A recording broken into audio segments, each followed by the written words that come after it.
जब से विवाह हुआ तब से लेकर अब तक डिस्टेंस दिए हुए हैं। इनकी पत्नी नौकरी करती है और नौकरी करके अपने जीवन को अलग स्वतंत्र रूप से जीने के लिए देखो यहाँ दसम स्थान नीच में बैठे हुए अपने परिवार को, कुटुंब को छोड़ करके अलग रह करके खुश हैं।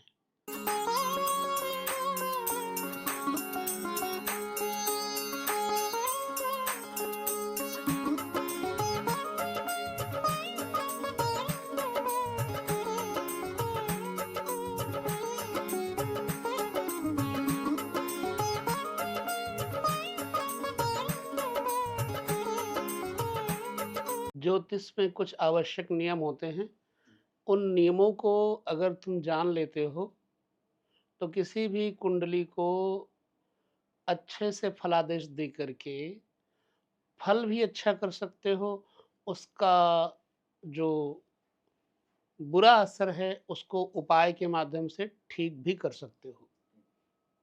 तो पहले इसके कुछ आवश्यक नियम हम उदाहरण दे करके इसमें समझाते हैं, जानते हैं, समझते हैं। ठीक है? कुंडली में सूर्य, शनि, राहु ये सब क्या हैं? पृथकताजनक ग्रह हैं। डिस्टेंस देने वाले, दूरी बढ़ाने वाले ग्रह हैं। सेपरेशन देने वाले अलगाववादी ग्रह हैं। ये ग्रह जब किसी भी संबंध को देखेंगे तो उस संबंध और स्थान से सेपरेशन दिला देंगे। यहाँ पर इन नियमों को हम थोड़ी देर समझें इस कुंडली में और देखें सही है या नहीं सही है। मान लीजिए उदाहरण समेत हम चलते हैं, चर्चा करते हैं। जैसे किसी की कुंडली में पृथकताजनक प्रभाव द्वितीय भाव पे पड़ रहा है। सेपरेशन देने वाला प्रभाव द्वितीय भाव पर पड़ रहा है। यह द्वितीय भाव व्यक्ति की वाणी के अलावा कुटुंब भी है। व्यक्ति की एकाग्रता भी है। तो जब यहाँ पर प्रभाव पड़ेगा इन ग्रहों का, तो वो सेपरेट हो जाएगा फैमिली से। मान लो सूर्य की दृष्टि यहाँ से बैठ करके द्वितीय भाव पर पड़ेगी ना,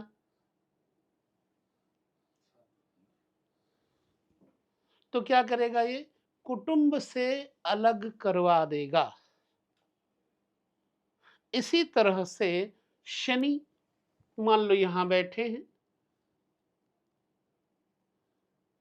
तो यहाँ पर दृष्टि पड़ती है,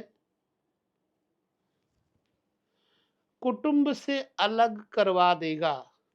और अगर यही दृष्टि चतुर्थ भाव पे पड़े तो चतुर्थ भाव से संबंधित सुखों से अलग कर देगा। चौथा भाव मां का भाव है, गृहस्थी इत्यादि का भाव है। ठीक है? तो जब चतुर्थ पे सूर्य आदि ग्रहों की दृष्टि पड़ जाए तो व्यक्ति को गृहस्थी से भी निश्चित रूप से कुछ दूरियां जरूर दे देगा। अगर इन पे कोई शुभ ग्रह की स्थिति बन जाती है तो फिर ऐसा कम हो जाता है। शनि की दृष्टि दूसरे घर में पड़ रही है और दूसरे घर में बृहस्पति की दृष्टि भी पड़ रही है। ठीक, दसम घर में बृहस्पति बैठे हैं मान लो।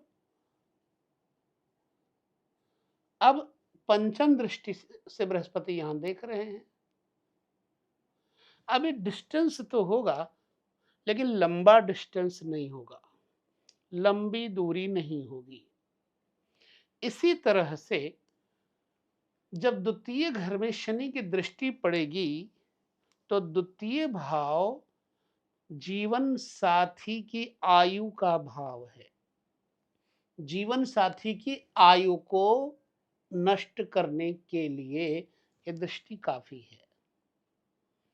यदि राहु की दृष्टि पड़ती है तो राहु यहां से बैठ करके भी देखेंगे और यहां से बैठ करके भी देखेंगे। यहां से बैठ करके देखा, नवम दृष्टि भी राहु की पड़ जाती है, यहां से भी राहु देख सकते हैं। अब राहु की जहां जहां दृष्टि पड़ती है वो डिस्टेंस दे देते हैं। यह सूत्र को समझ लेना अच्छी तरह से। तो राहु, सूर्य, शनि, ये सेपरेटिव ग्रह कहे जाते हैं। ठीक, ऐसा हमारे ज्योतिषीय सूत्रों में स्पष्ट लिखा है। फर्ज करिए कि ये 10वां स्थान है, हम इसे मिटाते हैं पहले।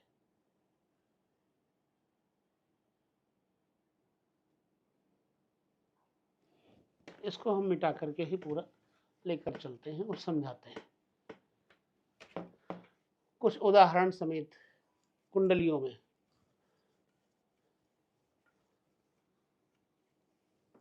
किसी की कुंडली को लेकर के हम चलते हैं जिसके बारे में हम जानते हो।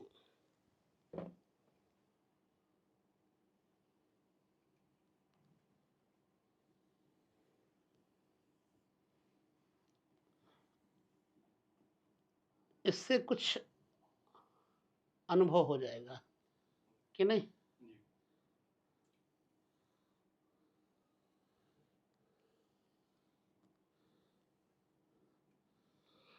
हम उस व्यक्ति की कुंडली बनाएं जिस व्यक्ति की कुंडली में यह हो चुका हो। तो हम एक कुंडली बनाते हैं तुला लग्न की, क्योंकि इसके बारे में कुछ बातें हम जानते हैं। अब मजे की बात देखना ध्यान से।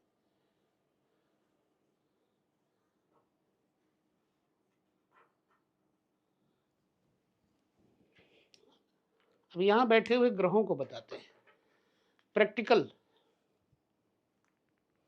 यहां का स्वामी कौन है? शुक्र है, और 8वें घर का स्वामी शुक्र है। शुक्र व्यक्ति के सौंदर्य का प्रतीक है, क्योंकि लग्न सुंदरता का, स्वरूप का, शरीर का प्रतीक हो गया। लग्नेश शुक्र इस कुंडली में यहां बैठ गए। बेशक छठे में शुक्र बैठ गए, लेकिन बृहस्पति, जो बृहस्पति की राशि मीन है, इसमें शुक्र बलवान बहुत होते हैं। मीन राशि में शुक्र उच्च के होते हैं। एक तो होते हैं स्वराशि के, एक होते हैं उच्च के। स्वराशि में यदि तुला में बैठे हुए शुक्र तो स्वराशि हो गई, वृष में बैठे तो स्वराशि हो गई, मित्र राशि हो गई। ऐसे अगर शुक्र यहां होते तो ये नीच के हो जाते। अब देखो, शुक्र लग्नेश होकर यहां बैठ गए, नो डाउट सुंदर है जातक, लेकिन शनि यहां बैठ गए। अब मजे की बात देखना है और बिल्कुल प्रैक्टिकल। और सूर्य यहां बैठ गए। अब किसको सेपरेट करेंगे? सूर्य। सूर्य की दृष्टि कहां को पड़ती है? लग्न को। लग्न को देखती है सूर्य की दृष्टि। लग्नेश कहां बैठे हैं? छठे घर में बैठे हैं। अब लग्नेश जो शुक्र है, ये नंबर 1 जीवन साथी, भोग विलास, इन सब का द्योतक है शुक्र।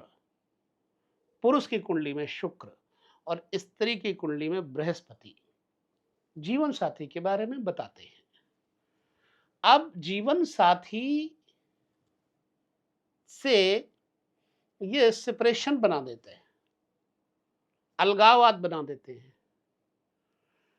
उन कंडीशंस को देखना। अब यहां का स्वामी मंगल नीच में बैठे हुए हैं।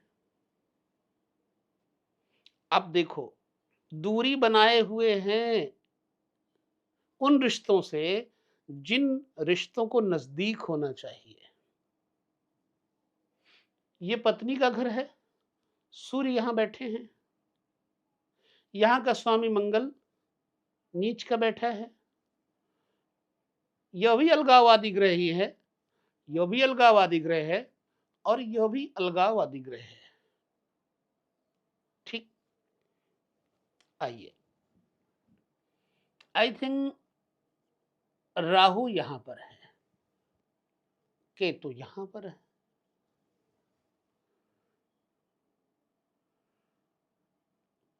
समझ लग गई? अब चंद्रमा यहां पर है,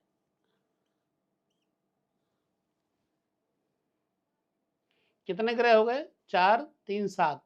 बाकी कौन कौन से ग्रह बचे? बुध, बुध भी यहां पर है। एक ग्रह और बचा, कौन सा ग्रह है? 2, 4, 3, 7, 1, 8। कौन सा ग्रह बाकी बचा? चंद्रमा हो गए, सूर्य हो गए, मंगल हो गए, बुध हो गए, बृहस्पति बकाया है, यहां बैठे हुए हैं। अब इसका निर्णय कुछ देखते हैं, सच है या झूठ। पहले मैं बता चुका हूं, सूर्य अलगाववादी ग्रह है, शनि अलगाववादी ग्रह है, राहु अलगाववादी ग्रह है। अब राहु की दृष्टि से फिर देखें या लग्नेश की स्थिति से देखें, सबसे पहले हम शनि की दृष्टि से देखते हैं। शनि की एक दृष्टि, पहली दृष्टि पत्नी के घर को देखती है, और यह पत्नी के साथ नहीं रह पाया। शत्रु छोड़ो, हम सिर्फ दृष्टि की बात कर रहे हैं। ये रह नहीं पाया और रह नहीं पाता है इस कुंडली वाला व्यक्ति। अलगाववादी ग्रह है और पुत्र के स्थान पर बैठे हुए हैं, संतान के स्थान पर बैठे हुए हैं। मंगल की एक दृष्टि संतान के भाव को देखती है। संतान भी अलग है और पत्नी भी अलग है।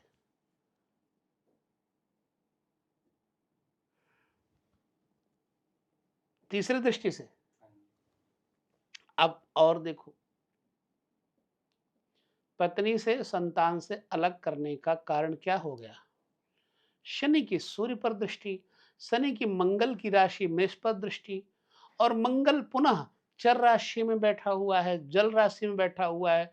जीवन साथी कर्म करने में अपने आप को ज्यादा सुखी अनुभव करता है, तो वो नौकरी के कारण अपने जीवन साथी से भिन्न रहता है, सेपरेट हो गया। हमने शनि पर एक चर्चा कर ली। अब सूर्य डिस्टेंसवादी, सेपरेशन देने वाले, पुनः मेष राशि पर बैठे हुए लग्न को देखते हैं, और लग्न का स्वामी शुक्र छठे घर में बैठा हुआ है। कम से कम जीवन साथी के साथ बहुत कम समय देने के लिए यह काफी है। प्रायः शत्रु भाव ही रहता है। पहले कह चुका हूं कि 5वें घर में कोई भी खराब ग्रह बैठे तो व्यक्ति को कैरेक्टर लेस भी बना देता है। उसकी आशाएं किसी और से जुड़ जाती हैं। वो अपने जीवन साथी से बहुत ज्यादा संतुष्ट नहीं रहता, चाहे स्वभाव से हो, चाहे दिल से हो, चाहे सुंदरता से हो, चाहे आदतों से हो, और ऐसा ही है। कम से कम जब से विवाह हुआ तब से लेकर अब तक डिस्टेंस दिए हुए हैं। इनकी पत्नी नौकरी करती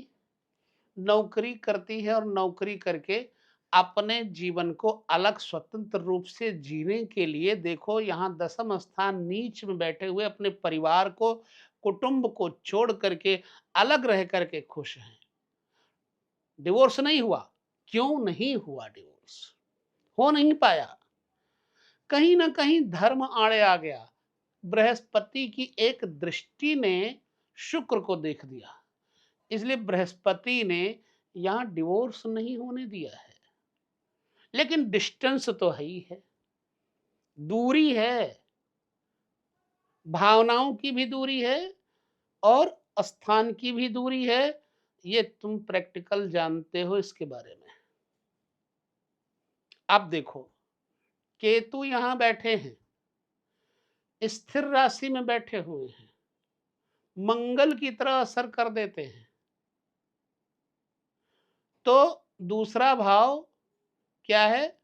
बात करने का लहजा है, तरीका है। दूसरा भाव परिवार, कुटुंब है, नेत्र, वाणी, मुख है। अब ये केतु स्थिर स्टेबल राशि में बैठा है, लिहाजा ये जातक बहुत कम अपने परिवार के साथ अपनी बातें बांटता है।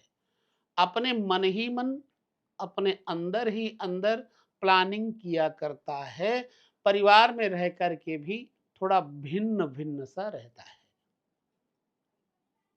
चंद्रमा की दृष्टि ने केतु को थोड़ा खुशहाल बना दिया। बेशक चंद्रमा राहु के साथ है, राहु चंद्रमा एक साथ बैठे हो तो एंजाइटी प्रॉब्लम्स क्रिएट करती हैं, मानसिक उलझन बढ़ाती है।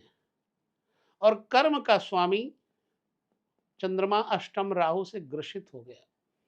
यहां पर आयु का जो नुकसान होने वाला योग था, वो एक जगह स्पष्ट लिखा है कि राहु के साथ चंद्रमा दसम में बैठा हो या अष्टम में बैठा हो तो जातक को मां की तरह संरक्षण देता है राहु, इसलिए सुरक्षित किए हुए है। कई बार मृत्यु के निकट जाने की इच्छा करेगा जातक, क्योंकि इसमें एक योग बनता है। क्या योग बनता है? छठे भाव का स्वामी 12वें घर में बैठा हुआ है तो विपरीत एक योग देता है, और 8वें घर का स्वामी छठे घर में बैठा हुआ है। हर्ष नामक विपरीत राजयोग इसमें बन जाता है। तो कभी परेशान, कभी खुश, कभी परेशान, कभी खुश। ओह, कभी परेशान, कभी खुश। 7, 8, 9 धार्मिक बना दिया बृहस्पति ने, थोड़ा धार्मिक हो गया तो सुरक्षा बन गई। बृहस्पति की नवम दृष्टि पड़ रही है।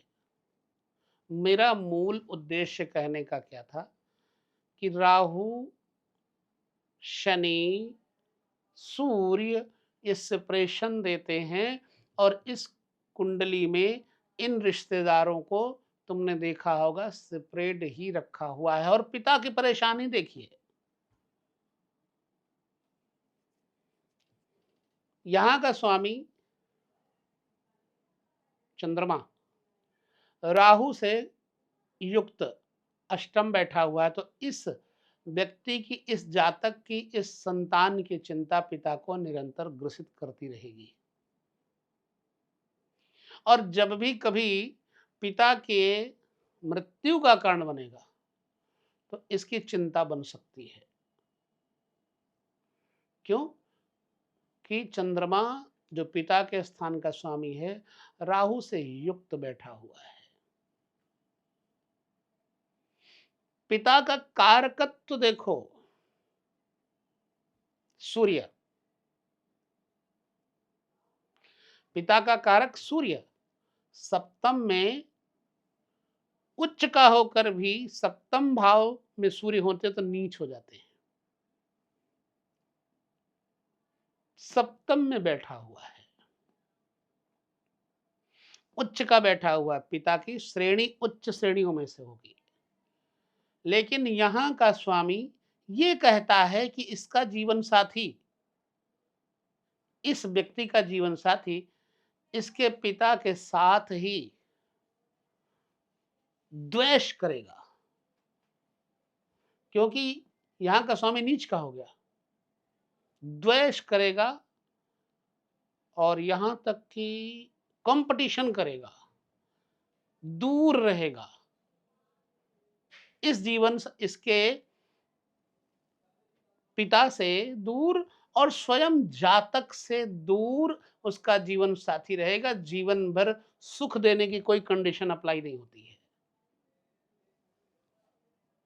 बताओ ये है कि नहीं? आए अगर तो क्या ये दूसरी शादी करके सुख हो जाएगा?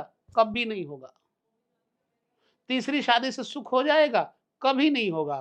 पहली शादी का विचार सप्तम भाव से होता है, तो सप्तम भाव का मंगल ही पहली शादी का मंगल ही नीच का हो गया।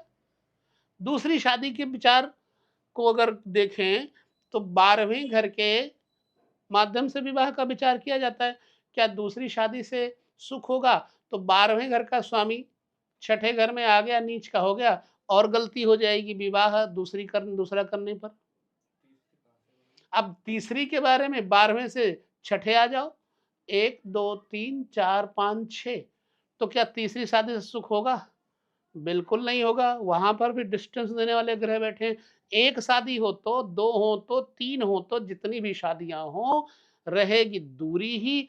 इसलिए इस जातक को जीवन में कभी भी अपने जीवन साथी से सुख प्राप्ति का कोई अच्छा योग नहीं है। दूर रहेंगे तो देर तक रह सकते हैं, रिश्ता संभल सकता है।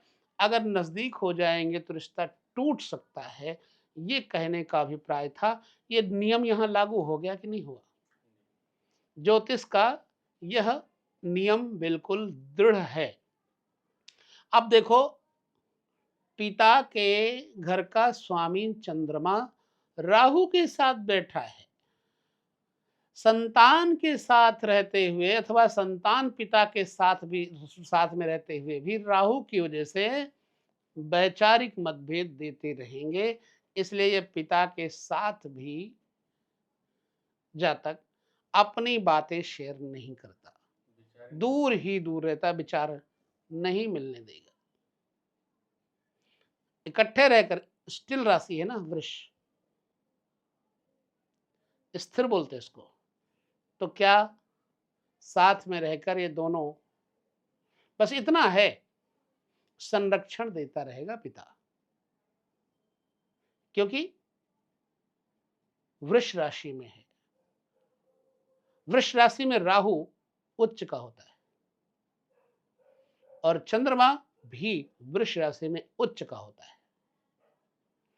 तो ये संरक्षण देखता रहेगा, लेकिन ये संतान अपने पिता के कथनानुसार कार्य नहीं करेगी, संतान अपने बाप के अनुसार कार्य नहीं करेगी, और इसकी स्त्री इसके कहने के अनुसार नहीं चलेगी।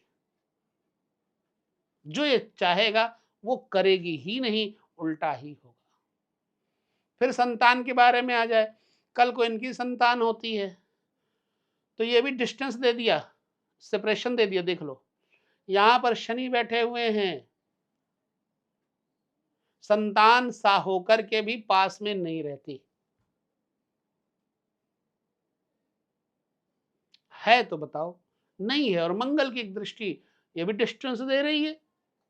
इकट्ठे होंगे तो क्लेश होगा, कलह होगी, परेशानी होगी।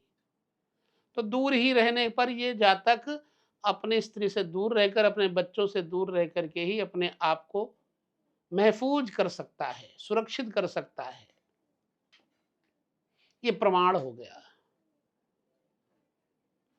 ये अगर अपने कुटुंब से दूर हो जाए, केतु यहां पर उच्च का होता है वृश्चिक राशि में, लेकिन द्वितीय भाव का स्वामी मंगल नीच का हो गया।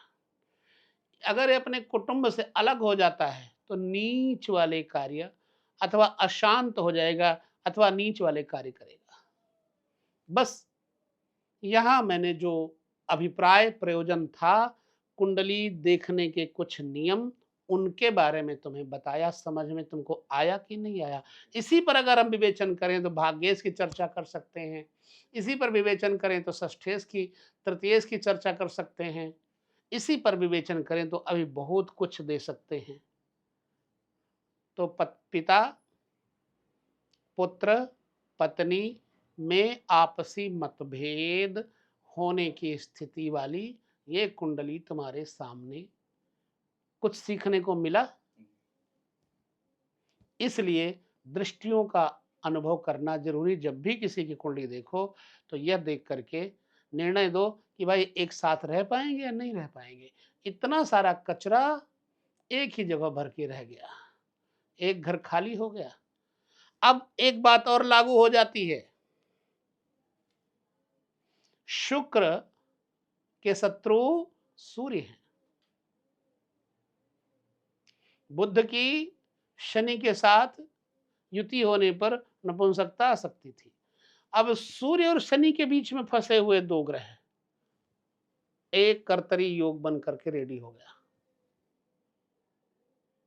खास तौर से जीवन साथी के साथ मतभेद जिंदगी भर रहेगा।